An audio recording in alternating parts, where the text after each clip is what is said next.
your host, Nicole Murphy, and sitting down with me today is Bryce Deadmon, a Houston native, 5-time All-American, 2-time Olympic gold medalist. He's also won the silver and bronze as well.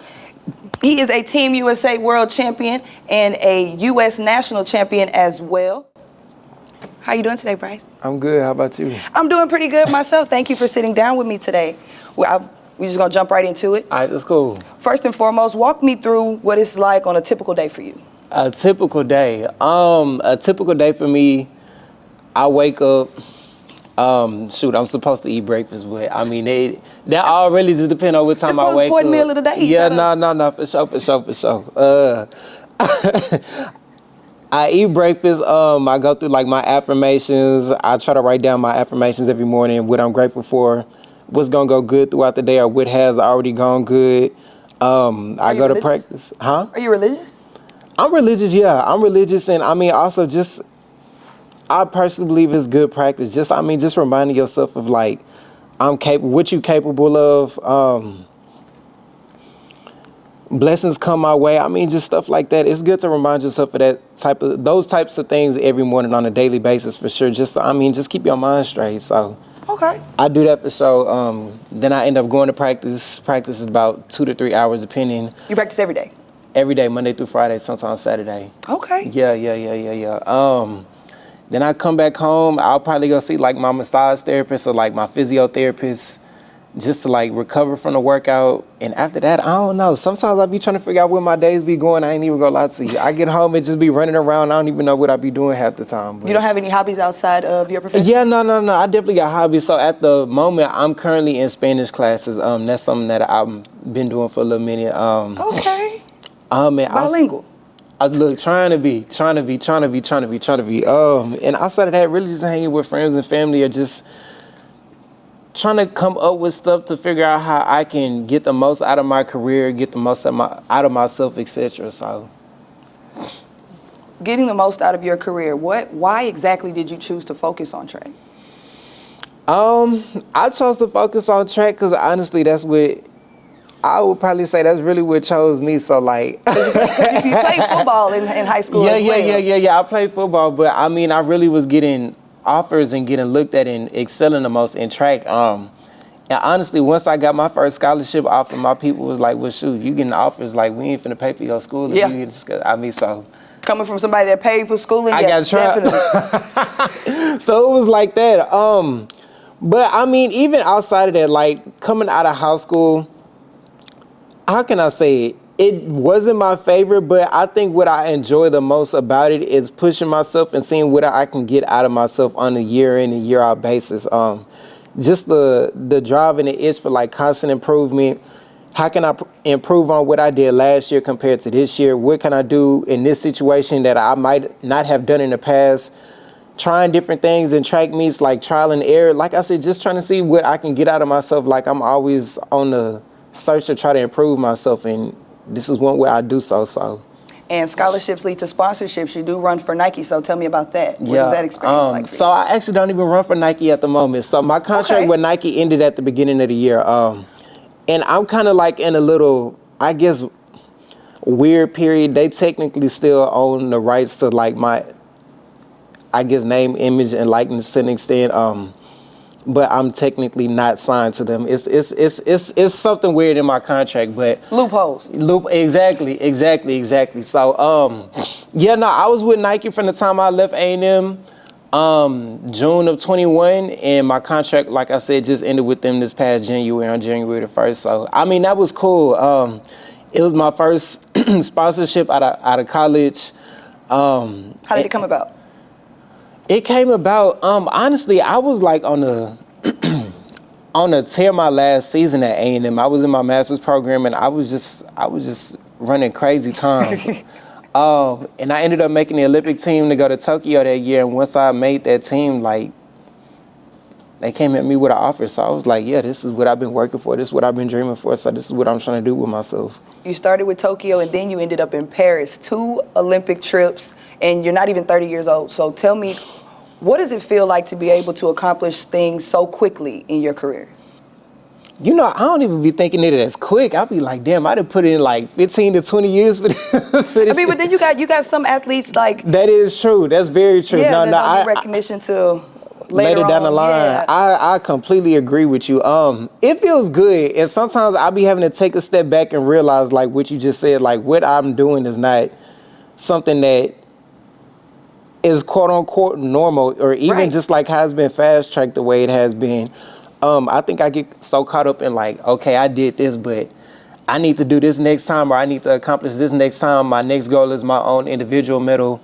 So I mean, it is good to like take a step back and realize that, because I mean, it can get very easy to get caught up in like what I can constantly improve on and do the next time. But it's felt good. It's felt very good. I've been very blessed in the fact that I've been able to make those teams. Like that's not common at all. Some people make one and don't make another. Some people like fizzle out after a year or two. So, Which is a big thing. You went and, of course, the Olympics are 4 years apart, which means for at least 4 years you were able to maintain the training styles and things like that.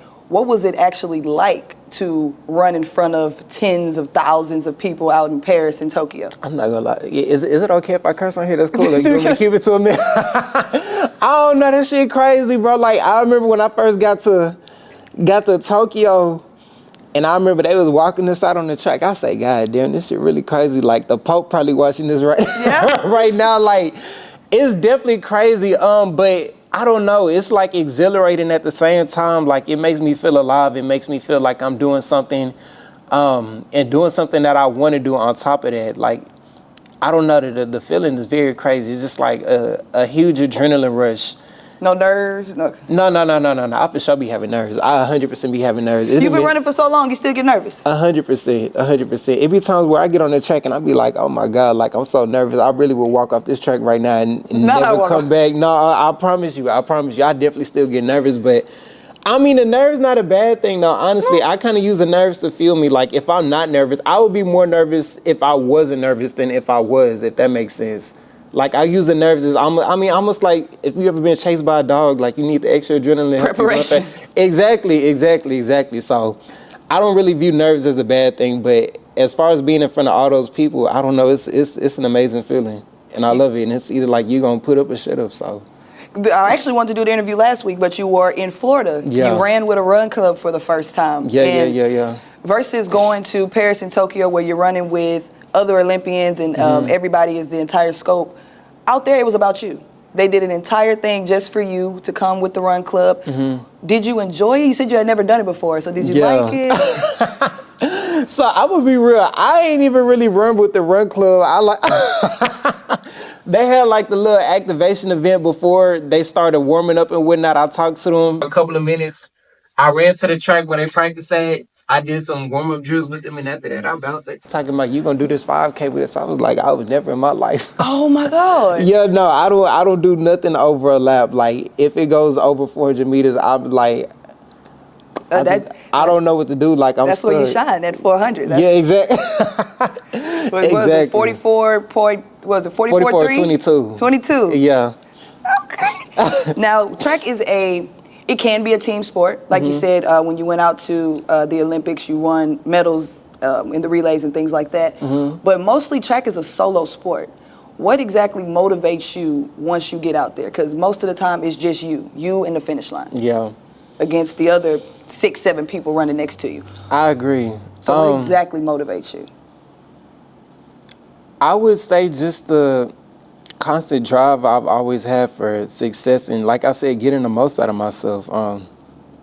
Every time I step out on the track, it's another opportunity to prove to myself that I'm doing what I'm supposed to be doing, prove to myself that I've been taking the right steps to get to where I need to go.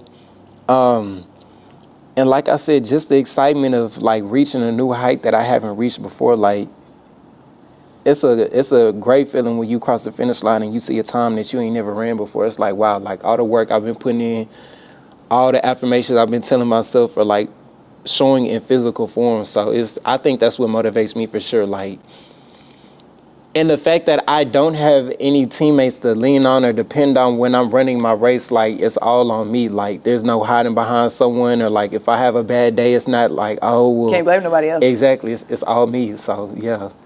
You got to take all. It's a very accountability driven sport for sure. Oh, definitely. Yeah. Definitely, because like you said, you're the only one out there. Ain't nobody to lean on, nobody to turn to for Nobody. answers. Because everybody next to you, their goal is to beat you anyway. Exactly. Now, changing speeds a little bit, we're going to talk a little bit about your experience in college. Like I said at the beginning during the introduction, you were chairman of the NAACP committee at your university. What exactly attracted you to join the NAACP? Because most people in our generation aren't active in things like that. It's usually the older generations and things like that, people who are young or born right before or after civil rights and things like that. So what made you say, you know, this is something that I should do, get my hand into, and whatnot? Yeah, no. So initially what attracted me to it was, so I joined the Mega Psi 5 when I was in undergrad, and my line brothers was all extremely active. Honestly, when I first like... I buried that lead on purpose. Uh-huh. I buried the Q-Dog lead on purpose. I wouldn't even go tell nobody that right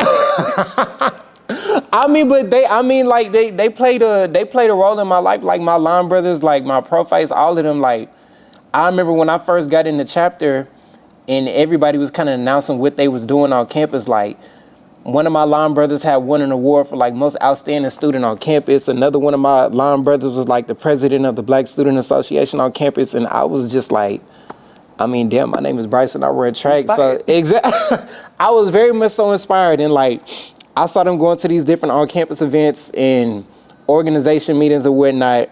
And that's how I came across the NAACP. And I was like, you know what, let me try to get involved in something that I actually care about, something that's actually critical to the times we were in. I think my first year joining was the year Donald Trump and Hillary Clinton was running for office. So 2016. 2016, 2017, yeah. So it was definitely a very critical moment when I had initially joined NAACP, but I still try to stay active now. I haven't been doing as good of a job as I was in undergrad. I still have my membership with the Houston chapter, but like I said, not as active, but it's definitely something that's still important to me. And even just getting involved in the community and meeting different people in the community, reaching out to people in the community to get them to vote, get them to be politically active, or even just hearing out their needs and what needs to be done. So, okay, all righty, that sounds pretty good to me. Now, Texas A&M is not predominantly a black university, you know what I'm saying? But you went and you managed to not only graduate with your MS in marketing, but like you said, you went to graduate school to get your master's and things like that. Can't run track forever. Body's gonna get tired eventually. Yeah. Unless you're LeBron and you wanna run to 40. You know, so what do you wanna do with your degree? With my degree, honestly, I really enjoyed my master's program. I'm not gonna lie, I be saying that all the time. I just be nervous because I be like, damn, I ain't practiced a lot of this stuff. I didn't learn it in school since I graduated in 21, but I would definitely go back into my field for sure. Like, I enjoyed it. I had a great time, like, learning all these different, like, theories in marketing or how people act and whatnot when they're buying things. I would definitely go back into that. It just all depends on where I'm at the end of my career, like, and what I set up for myself before that time does come. Do you want to run until you physically can't, or do you have a stopping point in mind? I don't have a stopping point or running till I physically can't. There's a couple of goals that I want to accomplish before I get done. You've done a lot of things. What else do you want to do? I want a world record in the 400. That's really what I want to do. Now, if I get to a certain age and I haven't gotten that yet, maybe like mid-30s, like 32, 33, 34, somewhere around there, then it's going to be like, okay, like I just need to hang it up, but I don't see that happening. Like, I got to go get that shit. And I see you doing it because, like I said, you're a U.S. national champion in the 400. That's your race. That's what you do. Yeah. First off, I played volleyball in high school. I wasn't a super elite athlete, so I played a couple sports. I tried track. And how do you avoid injuries? you're not someone who gets injured a lot. No. I've definitely gotten injured a whole lot. I spent every track season injured. I never got to run for real because I always hurt myself in practice. What do you do to counteract that? To counteract that, it took me a minute to figure that out too. I definitely was a person who was injured on a year-in-and-year-out basis for sure. Even the year that I won the U.S. Championships back in 23, like, I was hurt. I didn't practice on the track for like 8 to 9 weeks straight. And I only have 4 weeks from the time I started practicing to the U.S. Championships to, like, I guess, quote unquote, get back in shape. But I was just saying that to say, like, I've definitely had my fair share of injuries for sure. But I just started to take a preventative approach. Like, I always had, like, PTs and my trainers from A&M giving me, like, rehab workouts to preventative exercises. I just never took it serious until I'm like, okay, this actually is affecting my money. Like, So I just started taking preventative measures. Like, I started seeing a massage therapist like once or twice a week.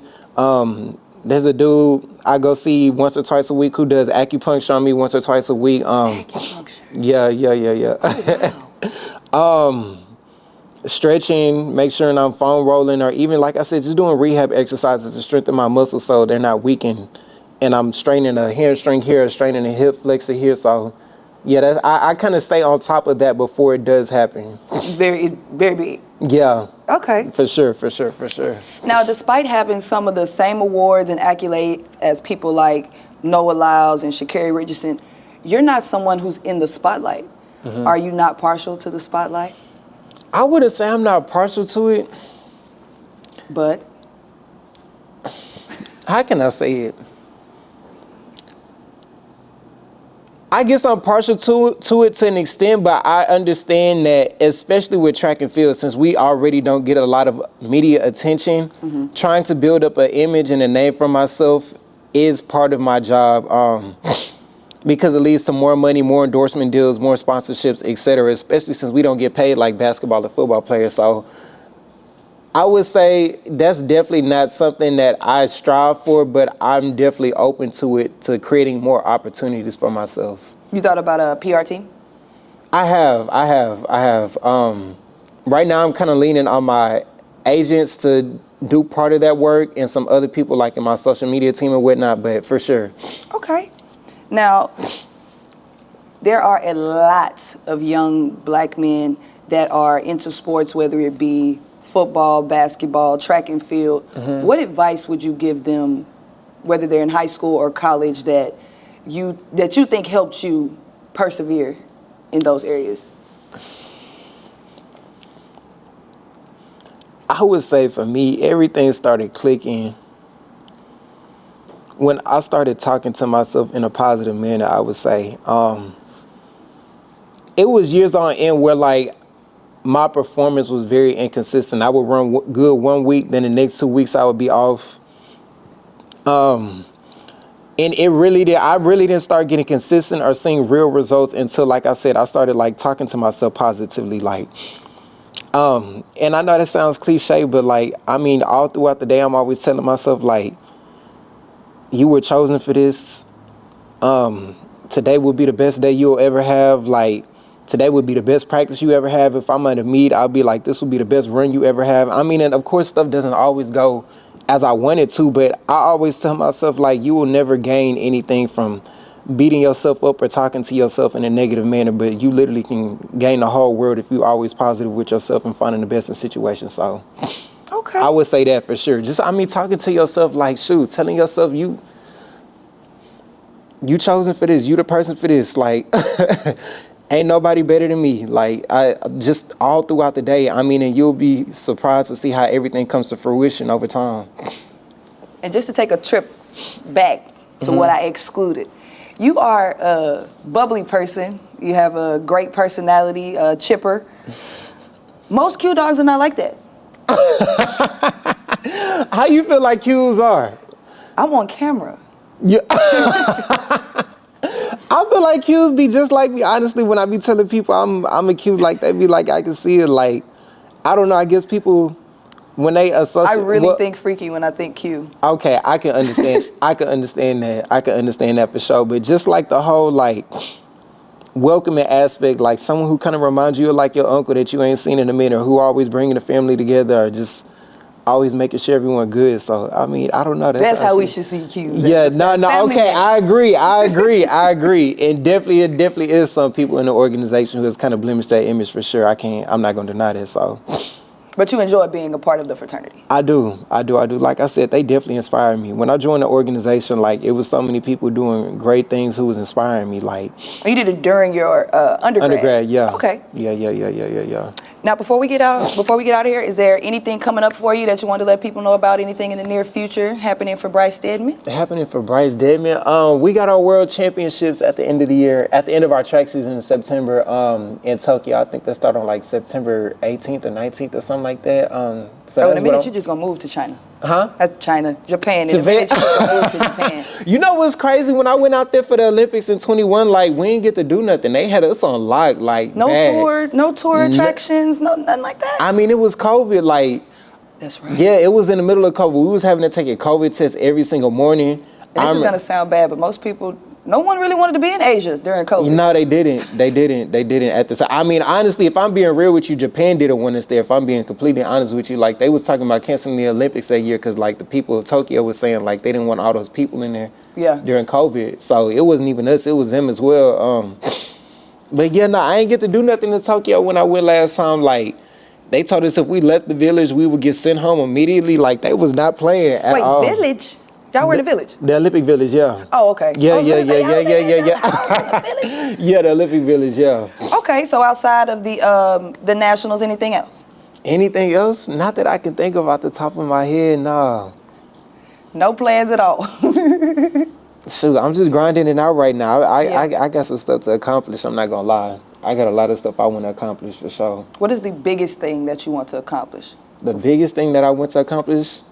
As of right now, getting my own individual medal. I haven't gotten my own individual medal in the 400 since I started running professionally, so that's my main thing right now. Okay. Yeah. Well, thank you, Bryce. Thank you Of so much course. for sitting down with me. You are a joy to have, and you are just hilarious. I appreciate you. I appreciate you having me. Again, I'm your host, Nicole Murphy, and thank you for tuning in.